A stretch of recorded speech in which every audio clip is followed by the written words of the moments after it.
Crucial Conversations, book by Carrie Patterson, Joseph Grenny, Ron McMillan, and Al Switzler. How to have a successful conversation when tensions are high. At first glance, you might assume that this book is for high-powered CEOs or people who are often in a position to negotiate high-stakes trade deals. But the reality is that this book is for everybody. In fact, the high-stakes conversations you have with your friends or family can be even more important than the tense discussions you have in the boardroom. Crucial Conversations, 2001, was written for anyone who talks to people often, whether that's in a personal or professional capacity. Introduction. Have you ever felt that a conversation is like a minefield? You thought you were just having a calm, rational discussion, and then, boom, one wrong word, and the whole discussion appears to blow up in your face. You might not even know what you've done wrong. Miscommunications can cause massive issues in your personal and professional life, so it's no surprise that many people are terrified of conversations gone bad. But don't worry, because over the course of this summary, we're going to learn some top tips for having successful conversations when tensions are high. Chapter 1. Listening to your gut may not be the right answer. Everybody has gut instincts. It's that feeling that stems from deep within our own hearts. It's primal and instinctive, and it often governs our initial responses to stimuli. And in many cases, that gut feeling is portrayed as being true and right. Detective shows, for example, often heavily imply that we should follow our first instincts and go with what our gut tells us. And if your gut is telling you that someone is a dangerous predator, then you should definitely follow that instinct and report them to the police. But outside the context of law and order, SVU, the author observes that our gut can often be wrong, and even more importantly, it can get us into big trouble. That's because we often lead with our gut when we encounter stressful or upsetting situations. For example, let's consider my daily trip to Dunkin' Donuts.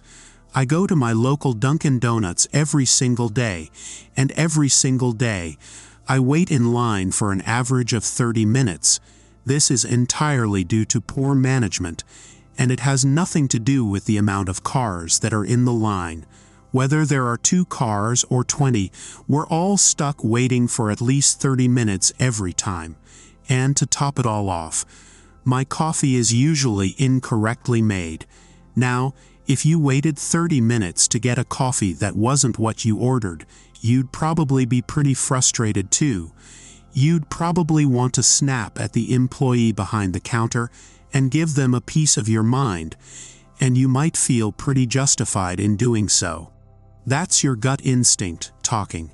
Your gut instinct says that you're upset, and you have the right to tell the world about it. But the author observes that acting on that gut instinct is actually counterproductive. To understand why, let's consider a different version of this scenario. Imagine that you really did yell at that Dunkin' Donuts employee. Maybe you called them stupid and told them they were doing a terrible job and demanded a refund and a free coffee. Is that an understandable response, given your frustration? Sure. But is it the right response? Not really. For starters, that response isn't kind, and it isn't treating other people the way you would want to be treated. But even if you don't care about being compassionate towards others, that response is also unhelpful because it's counterproductive. After all, if you yell at someone and call them stupid, they probably won't like you very much. And they certainly won't be motivated to help you get what you want. In fact, they might even feel so resentful that they might spit in your drink or make your coffee incorrectly again to pay you back for being rude to them.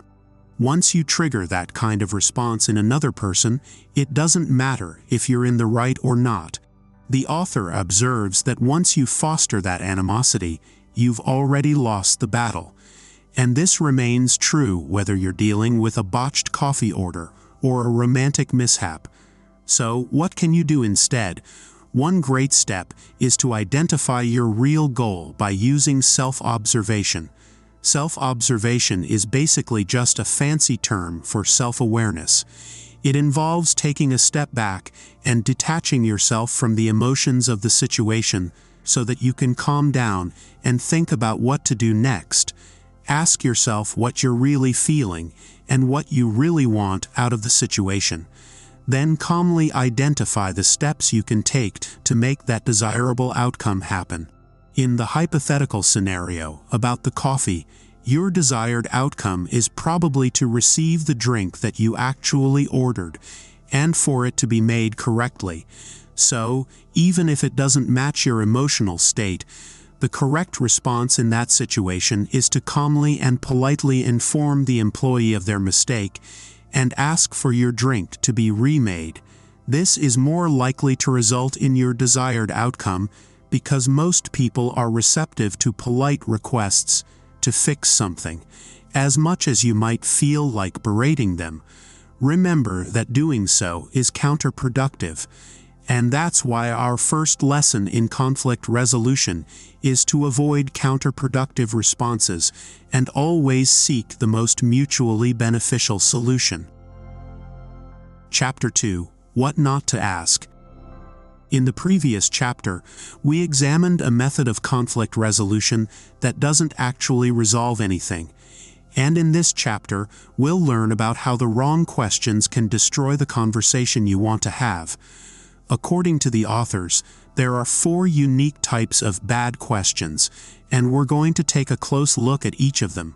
First up on our list of offenders is the leading question. Leading questions are the death of conversations for a couple of reasons. For starters, if you ask a leading question that can also be answered with yes or no, 9 times out of 10, people will simply go with the yes or no answer because it's the easiest option. Even if they don't agree with what you said, they may go along with it just to save themselves from a longer or more intimate conversation. But on the rare occasions when people do respond to your leading questions, they can be dangerous for another reason, whether you mean it in a harmful way or not.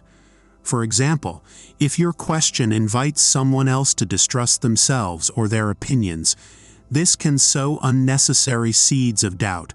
This can occur whether you're asking something as harmless as, "But you hate ice cream, don't you?" Or, "You didn't really see that woman get assaulted, did you?" Because you're asserting a viewpoint and attributing it to them. Some people may internalize this to an unhealthy degree. Perhaps, for example, they were on the verge of changing their minds about something or trying something new. But if they hear their own opinion restated by you in the form of a leading question, that question takes on a new level of value and plausibility.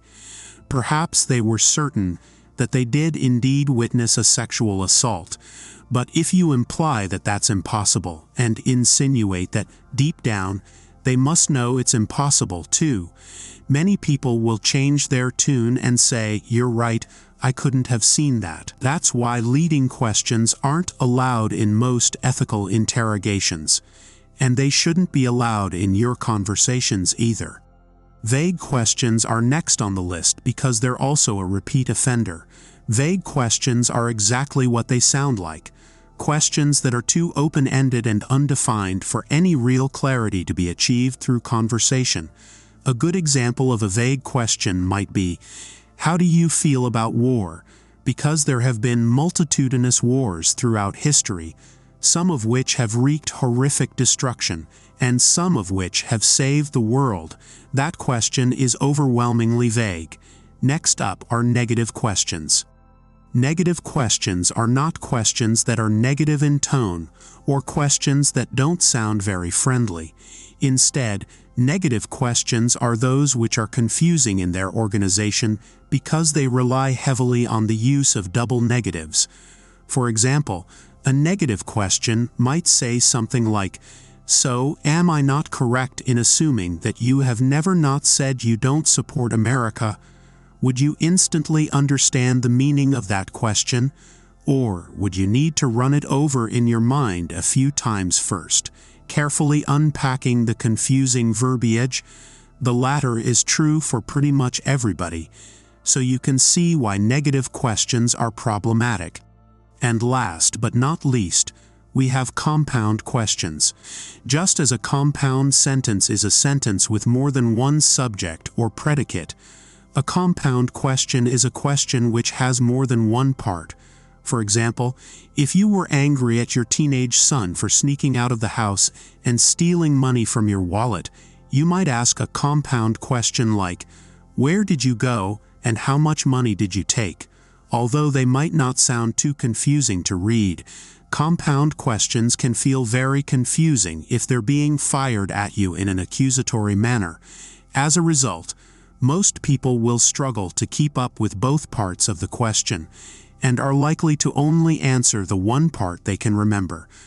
For example, even if he intended to be honest and answer both of your questions, your son might get overwhelmed and only tell you the truth about where he went, completely forgetting the part about the money. So, as you can imagine, from the perspective of both the asker and the recipient, compound questions are a bad idea. Chapter 3. The questions you should ask. Now that we've considered the types of questions you shouldn't ask, let's take a look at the conversation strategies that can be helpful. Crucial conversations are characterized by high tensions and strong emotions, and this is why crucial conversations are universal. They are just as common in the bedroom as in the boardroom, and just as common with your children as with your employees. So, as you think about the right types of questions to ask in a crucial conversation, it's important to remember that safety is the name of the game. No matter what you're talking about, no matter who you're talking to, every participant in the conversation should feel respected and safe. An environment of safety will automatically help to diffuse tension and de-escalate the situation. So, once you've cultivated an atmosphere of safety, it's important to ask questions that will actually help you get somewhere. Remember that sarcastic remarks disguised as questions are completely counterproductive. If your gut is angry, don't trust your gut. Instead, ask carefully curated questions that encourage conversation. Gently probing questions that are designed to stimulate discussion will also help you avoid the yes or no, shut-down answers that people often use when they don't want to fully answer your questions. To consider how these questions work in practice, let's take a look at a couple of different examples. For the first example, let's say that you asked your teenage son, "Did you go to your girlfriend's house after school?" Maybe you're not necessarily trying to interrogate him, you'd just like to know more about his day. But in response to that question, he simply says, "Yeah, technically he's answered your question, but you still don't have the information you want." So, now he's had the opportunity to shut you down, and you're at a loss to figure out how to communicate with him. What can you do? Well, if you employ the 5 W's and an H, the conversation might look a little more like this. You, where did you go after school? Your son. I went to Rachel's house. You, oh that's great, why did you decide to do that today? Your son. I just wanted to hang out with her. We haven't gotten to see each other much lately. You, oh how come? Your son. She got a part-time job, so she's been really busy with that. You, oh well that's great for her. I'm glad you got to see her today at least. What did you guys do? Your son. We just talked and watched a movie. As you can see from this example, this exchange is vastly different. Not only do you avoid the dreaded yes or no answers, you also get a lot of detail about your son's day. As a result, you get to feel like you're part of his life and glean details that you can use to keep the conversation going. But none of that would have happened if you simply asked the question, "Did you go to your girlfriend's house today?" So, wherever possible, remember to avoid questions that can be answered with yes or no, as well as questions that have a confrontational tone. Instead, ask questions like those above that will invite the other person to respond in detail. Chapter 4. Final Summary. If we could choose, most of us would say that we would prefer a life without conflict. But the reality is that that will never happen. So we have to learn how to handle conflict with compassion and finesse. By learning how to navigate crucial conversations, you can de-escalate any situation and have a discussion that is both powerful and productive. Whether these conversations occur at home or at work, you can employ the author's strategies to make genuine connections with people. Just remember to avoid the wrong questions and think before you speak. When you transcend these two common conversation pitfalls, you can replace negative strategies with positive and open communication that helps everyone get what they want.